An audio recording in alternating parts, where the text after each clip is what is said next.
Economic freedom is about, yes, the freedom to buy and sell stuff, but it's also about the freedom to interact with people, to converse with people, to travel where we want, to say the things we want to say.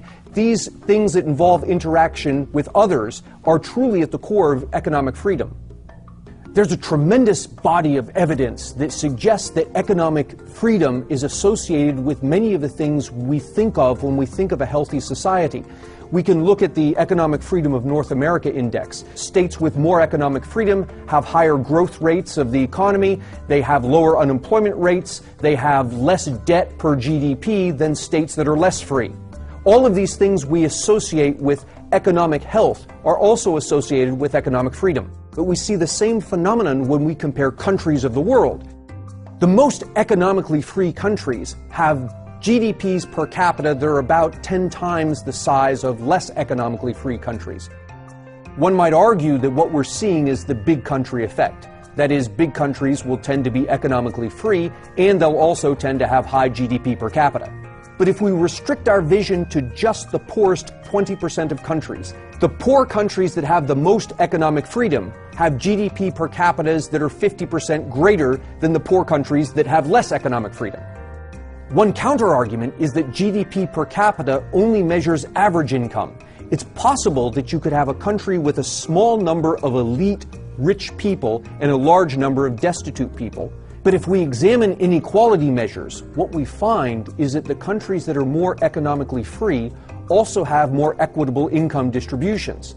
That is, economic freedom is not only associated with higher income levels on average, but it's also associated with a more equitable income distribution.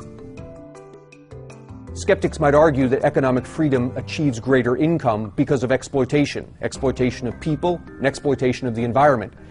Let's look at the data and see if this is the case. On average, women in economically free countries have more gender equality than women in economically less free countries. Also, child labor rates tend to be lower in economically free countries and higher in economically unfree countries. One might argue that child labor rates are lower in economically free countries because economically free countries are richer and therefore can import products from poor countries that do not have child labor laws. In effect, the rich countries encourage the poor countries to exploit their children, so the rich countries don't have to exploit theirs. But if we look at the poorest countries, we see the same phenomenon. Even amongst the poorest countries, those with more economic freedom have lower child labor rates than those with less economic freedom.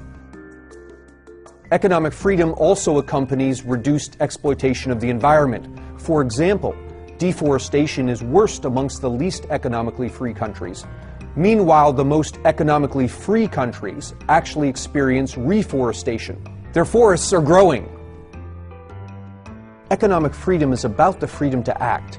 The more freedom we have to act, the more able we are to do the things we want to do, to create wealth, to protect the environment, to help people be equal across genders, to help children no longer have to work in factories. It's about being free to make your own choices and to live with the consequences of those choices, provided that you do not violate anyone else's freedom. The more economic freedom we have, the more able we are to make the world a better place.